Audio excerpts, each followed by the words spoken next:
Hello दोस्तों, कैसे आप सब लोग खैरियत से हैं। मुझे उम्मीद है आप लोग खैरियत से होंगे। आज आप लोगों के लिए फिजिक्स का एक इम्पॉर्टेंट टॉपिक लेके आया हूं जो कि law of conservation of momentum है।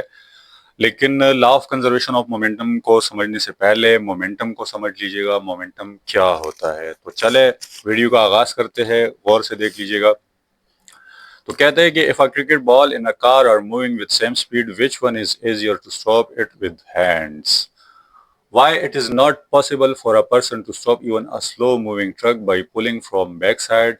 The momentum depends upon the quantity of mass and velocity of the object. Greater the mass, greater will be momentum. Similarly, faster the speed, greater will be momentum. क्या कहते हैं? कहते ये है, ये देखिए तस्वीर में भी है कि अगर एक क्रिकेट बॉल है, क्रिकेट बॉल जो है और एक कार है, वो एक ही स्पीड से ट्रेवलिंग करते हैं, सही है, एक स्पीड से हरकत कर रहे हैं। तो क्यों क्रिकेट बॉल को रोकना आसान होता है जबकि कार को रोकना आसान नहीं होता? इसकी वजह क्या है? तो इसी तरह अगर आप किसी हल्की चीज को खींच रहे होते हैं, सही है, तो उसको ये रोकने की, ट्रक को रोकने की कोशिश कर रहा है, लेकिन ये तो ट्रक को नहीं रोक पाएगा। तो कहते हैं कि अ मूविंग ट्रक जो है किसी इंसान के लिए रोकना मुश्किल क्यों होता है, इसकी क्या वजह है? तो फिर ये कहते हैं कि ये मोमेंटम की वजह से है। अब मोमेंटम क्या है? मोमेंटम जो है मास और वेलोसिटी का प्रोडक्ट होता है, मास एंड वेलोसिटी का प्रोडक्ट होता है, सही है। तो चूंकि यहाँ पे अब क्रिकेट बॉल को रोकना आसान है इस वजह से कि दोनों एक ही स्पीड से जा रहे हैं, यानी दोनों की वेलोसिटी तो सेम हो गई, ठीक है। लेकिन फर्क क्या है? क्रिकेट बॉल छोटा होता है, उसका मास कम होता है, तो उसको रोकना आसान है। मूविंग कार जो है उसको रोकना मुश्किल है क्योंकि उसका मास ज्यादा होता है।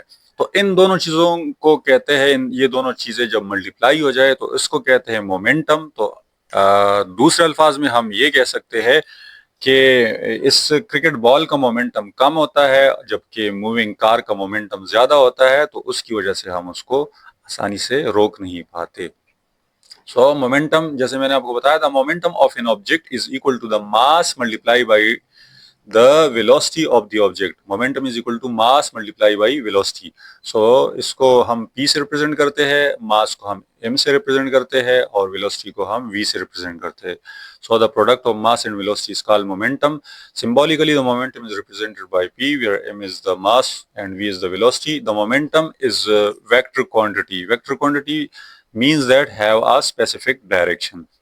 System international unit momentum, momentum का यूनिट क्या होगा? तो मास का यूनिट क्या है? किलोग्राम, और वेलोसिटी का यूनिट है मीटर पर सेकेंड। तो मास का यूनिट है किलोग्राम और वेलोसिटी का यूनिट है मीटर पर सेकेंड। सो किलोग्राम मीटर पर सेकेंड। अब हम इसको एक दूसरी यूनिट में शिफ्ट करना चाहते, कन्वर्ट करना चाहते। हमने क्या किया? अपनी तरफ से सेकेंड को मल्टीप्लाई भी किया, डिवाइड भी किया। ये हमने क्यों किया? मैं बताता हूँ आपको हमने क्यों किया।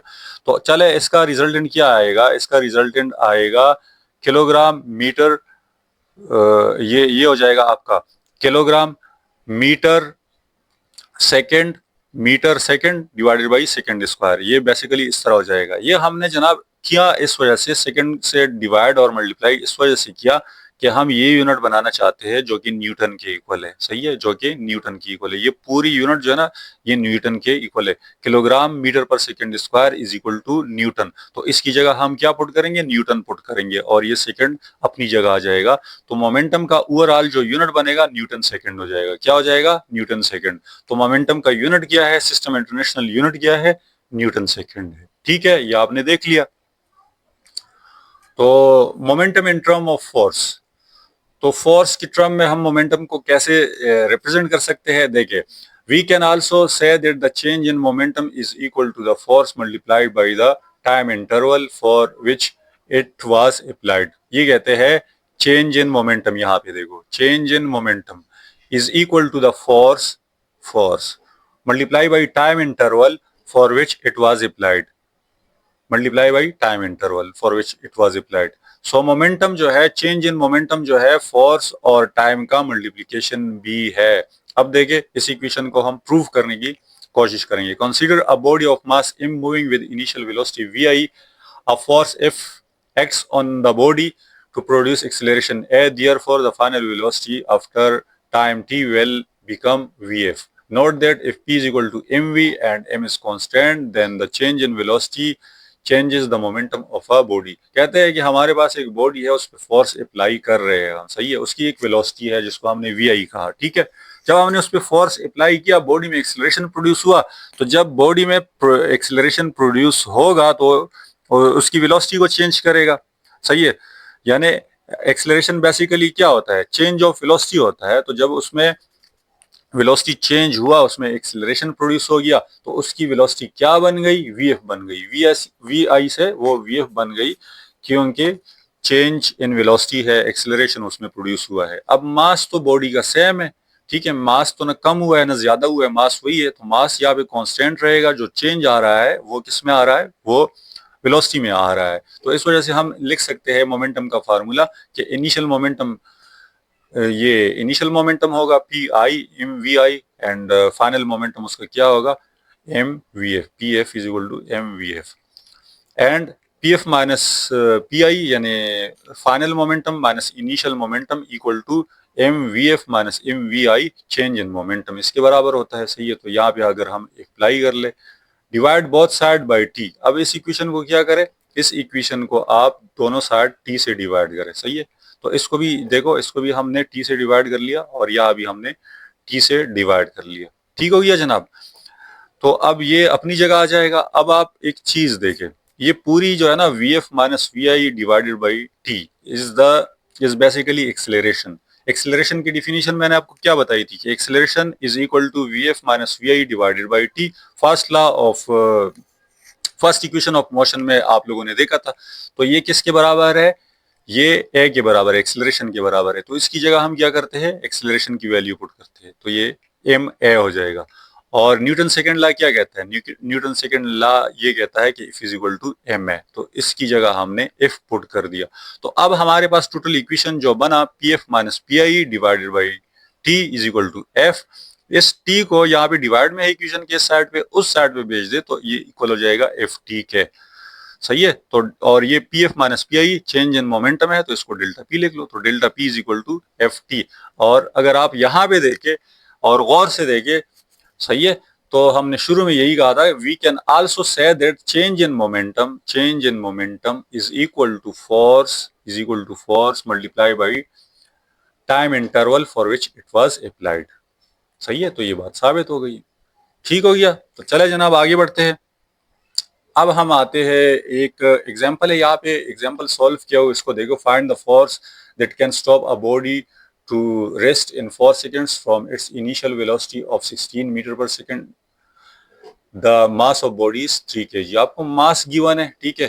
तो सोल्यूशन देखिए, write the unknown quantities and point out quantities to be found. दो काम आप करें इस न्यूमेरिकल में, देखिए कि आपको क्या गिवन है और क्या जो है आपने मालूम करना है। मास आपको गिवन है 3 kg है, वी एफ आपका 0 है क्योंकि बॉडी रेस्ट में आएगा, तो आपको पता चल ही गया।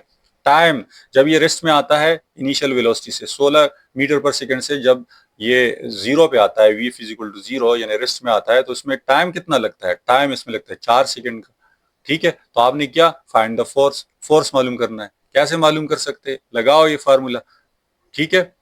तो आपके पास ये वैल्यूज तो डायरेक्ट आपको जो है मोमेंटम आपको डायरेक्ट नहीं दिया गया है कि आप पी एफ मालूम कर लो या पी आई मालूम कर लो। तो ये आप कैसे मालूम करेंगे, इस फार्मूले से आप फोर्स मालूम कर सकते हैं, लेकिन इसके लिए आप क्या करेंगे, पहले फाइनल मोमेंटम मालूम करेंगे और इनिशियल मोमेंटम, सही है। तो चूंकि आपके पास वी आई वी एफ मौजूद है, मास भी मौजूद है, तो फार्मूले में पुट कर लो। P i is equal to m v i, m कितना है 3 है और वी आई 16 है, तो ये 48 आ जाएगा।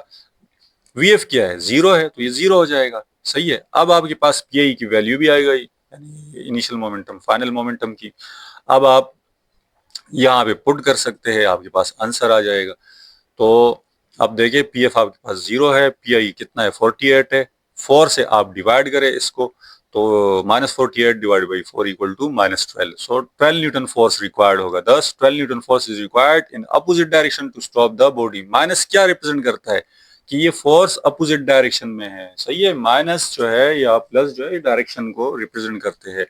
तो ये जो बॉडी मूव कर रही है, ये जो बॉडी मूव कर रही है और इसको जो रोकना है, इसको रोकने के लिए 12 न्यूटन फोर्स रिक्वायर्ड होगा उसके अपोजिट डायरेक्शन में, ठीक है, तो मुझे उम्मीद है कि आपको ये और भी क्लियर हो गया होगा। हमने अब एक एग्जाम्पल भी सॉल्व कर लिया।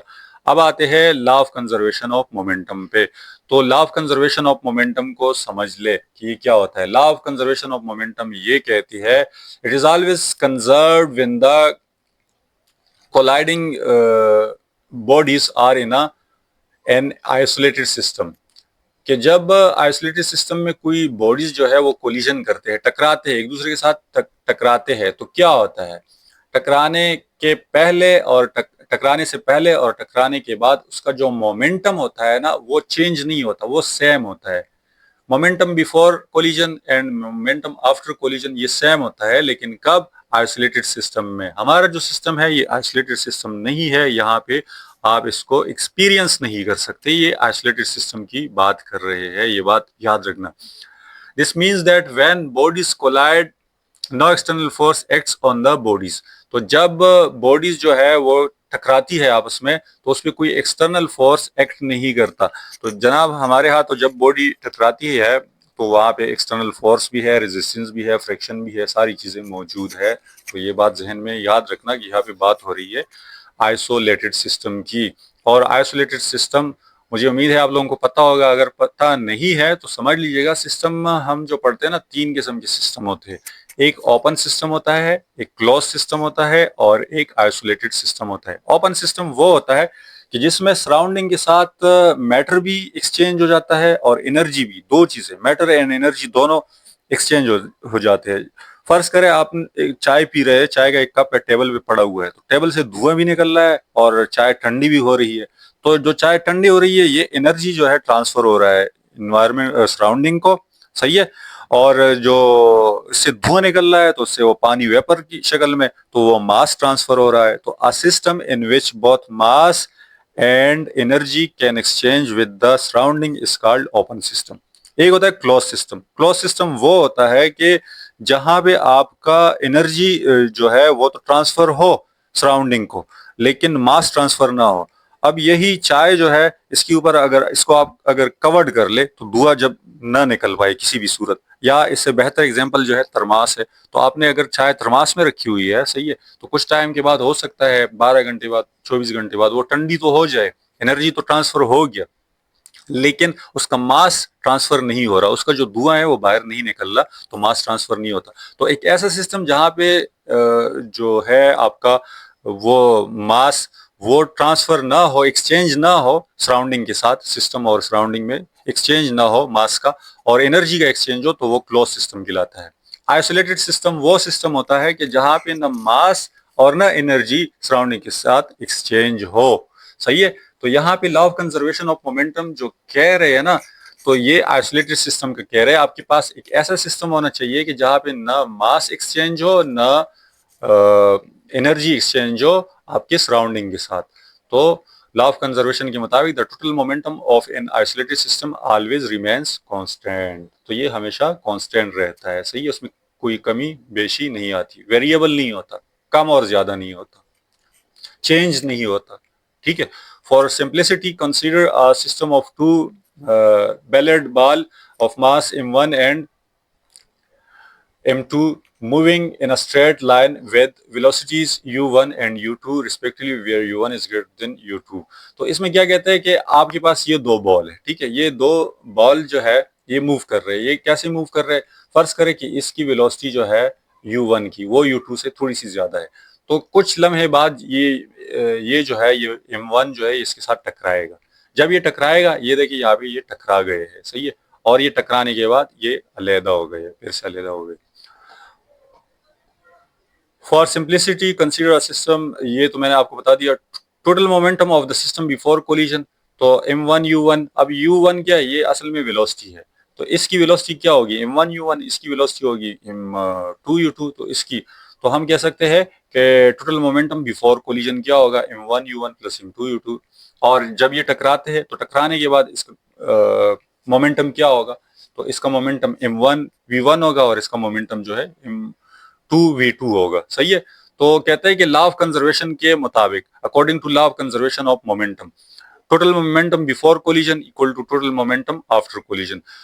लॉ ऑफ कंजर्वेशन के मुताबिक कोलिजन से पहले का मोमेंटम बराबर होता है कोलिजन के बाद के मोमेंटम का, ठीक है। तो आप क्या करें, सिंपली ये वैल्यूज पुट करें। आपका टोटल मोमेंटम बिफोर कोलिजन किया था, ये था, तो आपने यहाँ भी वैल्यूज पुट कर ली। और मोमेंटम आफ्टर कोलिजन क्या है, ये है, तो आप पुट करें, ये दोनों एक दूसरे के इक्वल होंगे। तो ये this is called law of conservation of momentum, कि किसी भी आइसोलेटेड सिस्टम में बॉडीज का मोमेंटम जो है ये कंजर्व रहता है, कांस्टेंट होता है, सही है, उसमें कोई चेंज नहीं आता, उसमें कोई चेंज नहीं आता। तो ये है law of conservation of momentum, जो कि बिल्कुल आसान है। मुझे उम्मीद है आप लोगों ने समझ लिया होगा। फिर भी अगर आप लोगों का कोई सवाल है तो मुझसे कमेंट सेक्शन में पूछ सकते हैं। वीडियो देखने के लिए बहुत शुक्रिया। अगर आपको वीडियो पसंद आई है तो प्लीज़ लाइक भी कर दीजिएगा, अपने दोस्तों के साथ शेयर भी कर दीजिएगा। और अगर किसी ने चैनल सब्सक्राइब नहीं किया है तो चैनल भी सब्सक्राइब करें, क्योंकि इस तरह की इंफॉर्मेटिव वीडियोस आपको मिलती रहेंगी फिजिक्स के, मैथमेटिक्स के और केमिस्ट्री के। ठीक है, गुड बाय।